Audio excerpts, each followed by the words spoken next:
All right, guys, we got Coach Del Rio here. You can fire away. Coach, are you able to give us an update on how Ron is feeling, and do you expect him back in the building at all today, or will he return tomorrow? I don't have an update on Coach, and we do expect him back tomorrow.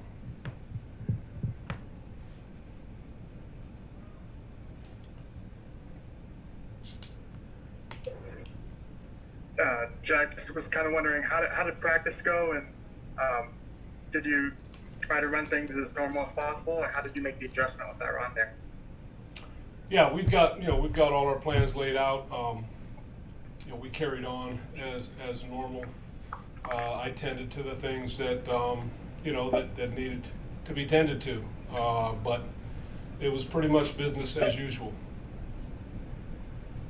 And then with Chase Young just going into his first game, what are your expectations for a guy like that, and maybe how can he help? Just what are your expectations, especially against Lane Johnson, who's a pretty good tackle? Yeah, they and which tackle he goes up against, we'll see. We like Chase, think he's a good player, and excited to see him play. We're really, we're not asking anything more from him than we are everyone else on the defense. That is, know where you're going, know what you're doing, go fast, play hard, be technique sound, play with great energy, and help the team win any way we can. Hey Jack, the cornerbacks were kind of bouncing in and out of training camp a little bit, but it looks like Kendall Fuller was back out there today, and Fabian Moreau. How are you kind of feeling about that group now going into the regular season? Yeah, we're getting ourselves prepared. I feel good about the work that's being put in. I think the guys have been really focused and working hard at understanding where they belong, and the techniques we're looking for, and what their answers are to certain problems that are presented by the opponent. And so, yeah, I feel good about the work that's being put in. And this is sort of veers a little bit toward game planning, but not specifically to Philly. Some coaches or coordinators like to have cornerbacks travel with certain receivers, or some just prefer them to play sides of the field. Just broadly, do you have a sort of a lean one way or the other that you kind of typically go towards? That's more game planning type thing. And well, then I'll just flip it to somebody else and just different. How do you feel? That's not a good question for today. I'll kind of clam up on that one. So apologies. No, that's fine. Just then Kendall Fuller, just kind of obviously he has missed a bunch of time. Kind of where do you see how he's kind of doing going into this week? Yeah, he's working hard at being back. He's participated today, and so I mean we'll continue to work all of our guys and get prepared to put our best out there. In terms of who we put out on Sunday and looking to win the game. Hey, Jack, I wanted to ask you about the linebackers. We've got our first depth chart here. Thomas Davis is listed as second string. I guess, is there a role for him on game day? What do you envision that being?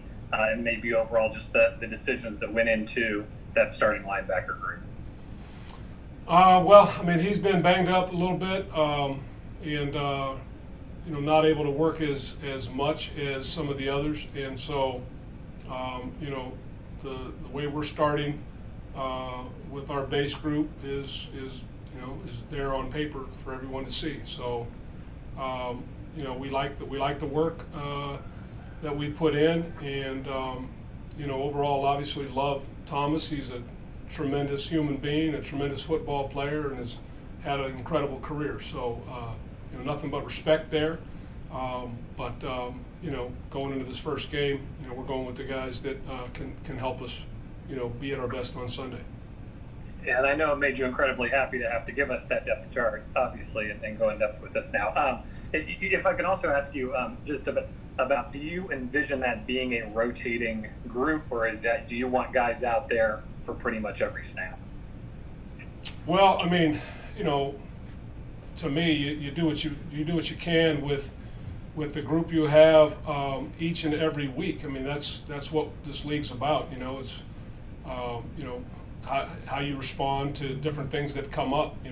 Whether it's injuries or or whatnot. So, that's part of what we do is adjust to things that happen, and we're aware of matchups, and we're going to put the best group forward. And so everybody that, we like our group, everybody that gets a uniform, we feel like has a role and will play. And so, we're looking forward to doing that. Hey, Jack, I know it's the other side of the football for you, but because the depth chart came out today, the running back situation seems maybe kind of jumbled, but J.D. McKissick is listed at the top. Is having lined up against those guys for the last month, how do you envision kind of the running back workload being divvied up? Well, I think Scott's going to work through that. I would defer to him, primarily on that. I having gone against that group, I think it's a talented group. There are a lot of different things that they're able to do with those guys, and so it's presented some challenges in matching up against them throughout the camp. So looking forward to watching them play. Thanks. Hey Jack, you've been in the chair as being a head coach, obviously, for a lot of years. I'm wondering if you've kind of watched Ron over these last few months. I mean, he's had a lot to deal with, not the least of which is his cancer. How has he been able to handle all that, do you think? That's a tough spot, I would imagine. Yeah, it can be a tough spot, for anyone. Certainly, you add some of the things that have been added in and put on his plate. I think he's been a rock. I think he's been incredibly stable.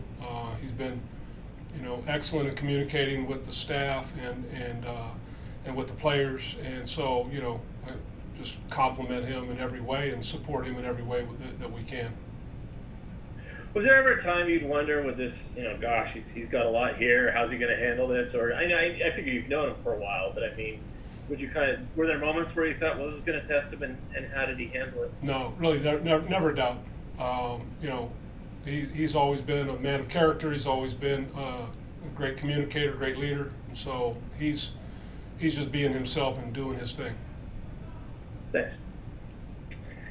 Hey Jack, at your previous defensive coordinator stops, those defenses really hit the ground running right there in year one. What do you attribute that early success to? Why have you been able to have such immediate impact when you arrive to a new defense?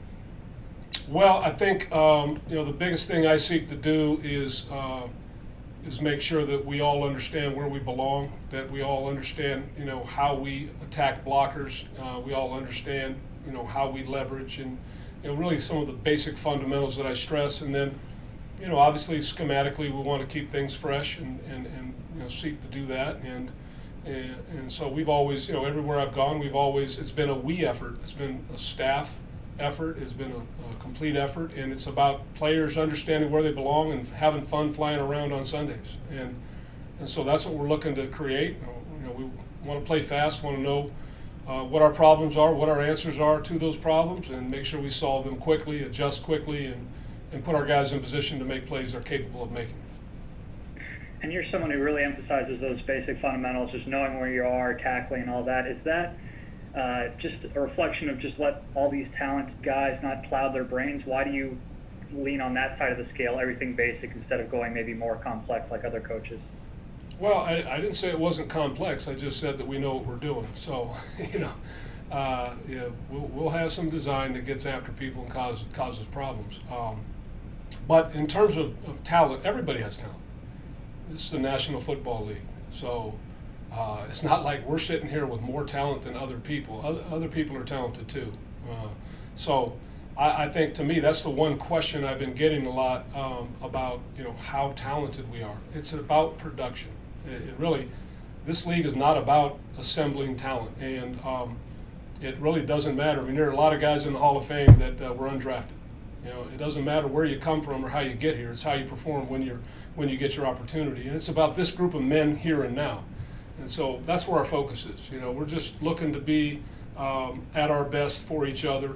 Very unselfishly, doing our role, understand exactly what we're supposed to do, and doing it fast, and then playing off each other. So, those are the fundamentals that allow us to play at a higher level collectively, regardless of the amount of talent we have.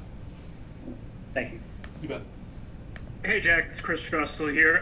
Two-parter on the Eagles offense. Just curious, how much stress does a guy like Miles Sanders put on a defense, because he can obviously do a couple of different things, which is really the trend across the NFL? And number two, without exhibition games and being that he's a rookie, how do you prepare for maybe a package that they might use Jalen Hurts for without, again, being able to see him in any sort of game action in the Eagles system?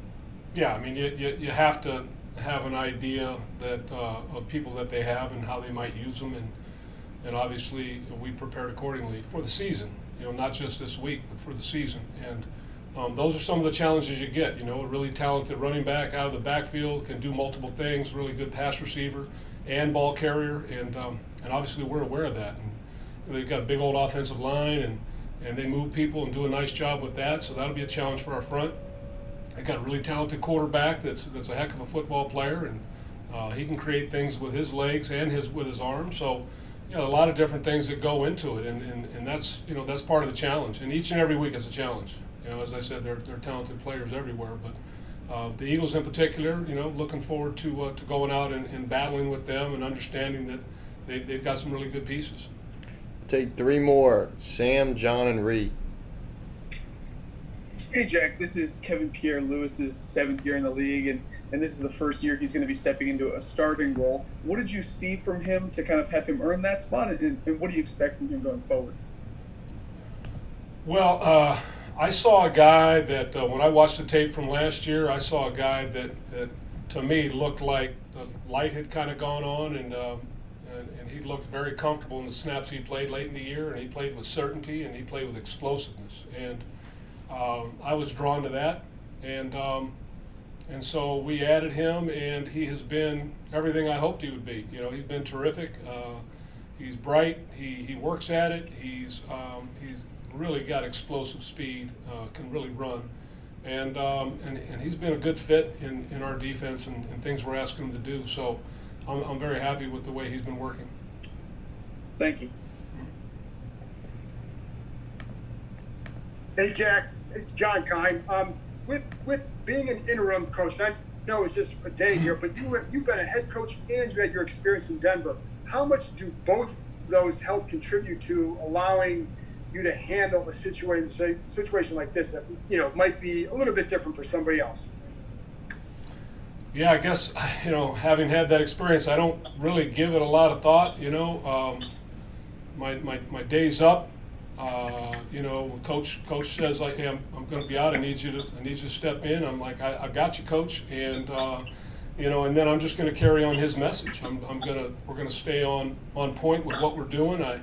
I pay attention to what he is saying to the staff and what he's saying to the team, and I echo those things. And so very much just taking control in a way that he would, and making it easy for everyone that we're working with. So, as he's indicated, when he knew these things were going to occur, and talking with the team, he's asked everybody to step up.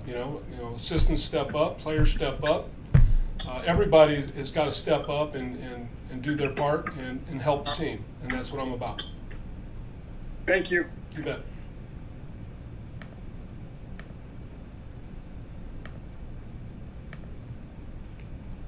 Heather, you can go. Okay. Actually, John kind of took exactly what I was going to say, and Coach, you answered it quite well. But I guess for logistics, when did the players find out that you would be leading the practice today? And then, kind of again to piggyback off John, is there anything that's important for you or to have the players see or hear from you when you do take over that role? No, I mean, when we found out, we all found out, I think 2 days ago, and again, it's been pretty seamless. So I understand what he's looking for. I've been in this role before, and with Coach Fox in Denver, and we all tend to our business and take care of our responsibilities. And then if there's anything that's needed on the head coach side, then I step in and handle those duties. And so pretty seamless, I think. And I thought our guys reacted. We had a good, solid practice today. All right. Thanks, everyone. All right. Thanks.